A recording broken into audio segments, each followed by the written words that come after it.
When I ask myself which anime has the outright best character designs that I can think of, I inevitably come to Tengen Toppa Gurren Lagann. Let's list the reasons why. Number 1. Readability. Gurren Lagann's characters were designed from the ground up to be easy to animate, meaning that they couldn't have too many intricate details in their clothing and had to be easily identifiable when chaotically darting around the screen. In order to make each of them recognizable without going too heavy on details, designer Atsushi Nishigori instead focused on giving each character a unique body type and some kind of highly memorable piece of clothing or accessory. Yoko has a flaming bikini and a gigantic sniper rifle, Kamina has his cape and famous sunglasses, and Simon has his jacket and goggles. None of these are too difficult to draw, nor do they need to be drawn in full detail in order to be recognized, which means that the characters are incredibly readable even when animated frenetically. As the great Gin-san once explained in Gintama, a good character design should always be recognizable by its silhouette alone, and this is certainly true of the main cast of Gurren Lagann. Kamina's sunglasses and Simon's goggles point off of their faces in a very recognizable way, and Yoko's giant rifle as the only thing adorning her barely clothed body is unmistakable. That's without even getting into how distinct the shapes of these characters are, with just enough defined musculature to look human and realistic while still being able to deform into highly animated modes without looking like a different character. Even with a mostly clothed and typically of anime skinny character like Nia, the incredibly distinct shape of her hair makes her silhouette stand out. All told, these are characters whom you can recognize immediately and who don't quite resemble any other characters out there.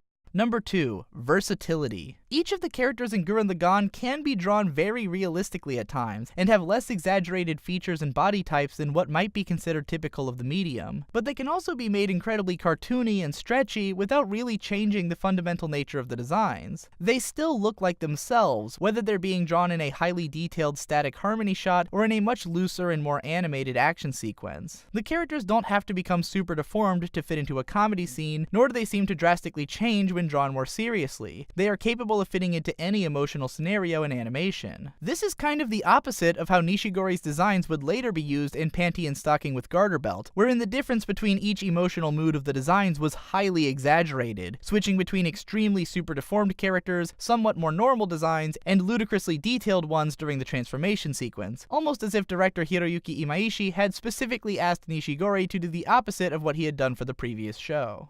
Number 3. Unity. Each of the main characters' designs in Gurren Lagann sort of flow into one another in ways that are obvious when you think about them, but not so glaring that they feel overly apparent from the beginning. Kamina, Shimon, and Yoko all follow a clear blue and red color scheme, with small inversions in places to reflect the fact that they aren't all from the same hole, even if Yoko is simply from the next hole over, i.e. all of them are pretty similar in worldview and unified in their goals. The flames and skull patterns from Shimon's jacket and Yoko's bikini top fuse together on Kamina's cape, and each of the three carries some kind of oversized crude weapon, a huge katana, a huge rifle, and a big drill. They all wear light clothing because they come from underground, and Kamina and Yoko have highly impressive physiques, which Shimon will eventually grow into later on while adopting a sort of combination of his and Kamina's wardrobe styles over time. Then we've got Nia, who shows up at a major turning point in the story and completely breaks all of the conventions established by the other characters. Instead of bold primary colors, she is made of pastels. Her hair is two-toned, her eyes have their own unique shape, and she's dressed head to toe in pink. Nia comes from a completely different culture and background, and as a result looks almost alien to the rest of the series cast. This goes a hell of a long way in matching what Nia's place in the story ends up being, which is to provide an alternate perspective from Kamina and the others whom Shimon has grown up around, and to help him to learn a more balanced way of looking at the world. However, Nia's design does become more unified with the rest of the cast after she properly joins the Gurren Brigade, and is adorned with the trademark skull. Later into the series, the skulls and flames are slowly traded in for a star motif, which all culminates in the moment when Shimon's sunglasses turn into the star-shaped visor, a symbol of how the Spiral Warriors have already risen high above the flames below into the stars above. The Beastmen, meanwhile, are made of a much bigger hodgepodge of design elements, given their nature as sort of weird chimera creatures. But where they are more unified is in the way that they're drawn, often being portrayed with enormously thick, rough, painterly lines, as if a calligrapher was outlining them with a huge brush. Lord Genome brings this to the next level as the king of the Beastmen with the biggest, most outrageous lines of all. The anti-spirals then turn to even more abstract and alien designs to give a sense of their barely comprehensible, almost Lovecraftian nature. This is reflected in the designs of their ships as well, which are either CG UFOs that look nothing like the rest of the show, or just really trippy, bizarre ships out beyond the reaches of space and time. Number 4. Everyone stands out. Not every character design in Gurren Lagann is equally memorable, and they certainly aren't all equally appealing, but not a single one of them is boring or generic. Every single character has a unique design which communicates their personalities effortlessly, to the point that some of these supporting characters who get less than 10 lines across the whole series and maybe have their names shouted out once still feel like distinct characters who have entire stories of their own that we're only seeing a small part of. Kitan's sisters, Gimme and Derry, and Laite all have strong enough designs that they could be main characters in any other series, to the point that it's easy to forget how little each of them actually appears throughout the story, since each one of their appearances has so much impact. The series villains are all highly memorable as well, and have a great sense of variety among their designs. Supporting cast members like Liron and Attenborough, whose designs are so different from the main cast or much of anything else in anime, lend the series an extra depth of character, like there might be as many different body types and features in the world of this series as you could find in the real world.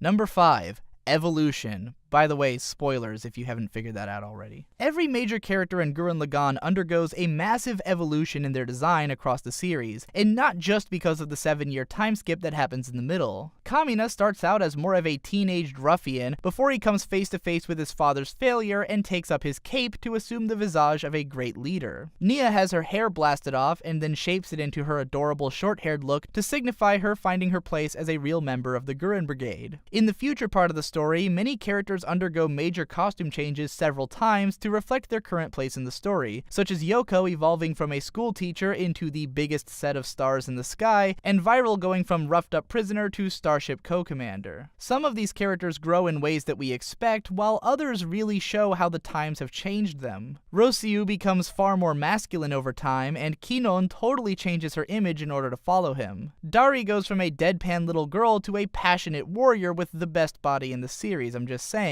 And then, at the end of the series, we get to see these characters grow up all over again into epic old badasses, which I really wish every single anime ever would give us the courtesy of. None of this is even to speak of the many subtle ways in which the characters' designs allow them to change with the different emotional moods of the story, such as how Simon can hide behind his goggles in times when he's feeling the most powerless and dead inside, or Yoko can retreat into her scarf when she's feeling shy. Even though these characters have so few pieces to their costumes, these pieces are used in as many ways as you could imagine, like the team behind the show was not willing to let a single aspect of the show's design go unexplored. Number 6. Accessibility. Gurren Lagann is a show for everyone. It's got hyper-masculine guys, cool-looking and smooth guys, busty voluptuous girls, small cutesy girls, and so on, and somehow all of them naturally fit into this universe and into the tone of this series together. You could show this series to someone who says that they just can't get into that anime look, or that they hate the aesthetic of modern anime, and they'd probably still be able to appreciate these designs. Likewise, you could show it to the most hardcore moe aficionado, and he'd probably have bought figures of half the girls before he was done watching it. Because the characters are drawn with realistic body types and musculature, all of the main cast have been massively popular for cosplay since the series first came out, and anyone with the body type to pull off these cosplays at their full potential is bound to be one of the best dressed people at the convention. These outfits look as cool on real people as they do on the characters in the series, and if you wanted to do a big group cosplay with all your friends, you can probably find someone in the series for each of them to pull off, albeit not necessarily ones that they'll be happy to hear that they've got the right body for. Even when it comes to fan art and porn, this series has one of the highest cross-gender appeals that I've ever seen. There's as much gay art of Kamina and Shimon as there is Artist Alley airbrushings of Yoko, and it's not like these designs only appeal to the opposite gender either. Yoko seems to be an insanely popular design with women, especially for cosplay, and Kamina is such an inspiration to any man who values aesthetic excellence that some of my friends have modeled their entire lives after him. Suffice Suffice it to say that these are some of the sexiest, coolest, and most widely beloved character designs in the history of the medium. So there you have it, the 6 reasons that Gurren Lagann has, at the very least, some of the greatest character designs in the history of anime. And those aren't even the only noteworthy design elements of the show. Every incarnation of the robot itself or any of its main opponents are toy-worthy in their own right, and the setting design has moments of incredible inventiveness. Gurren Lagann is easily one of the most visually stupendous animated series that I've ever laid eyes on, and perfect in every other way to boot.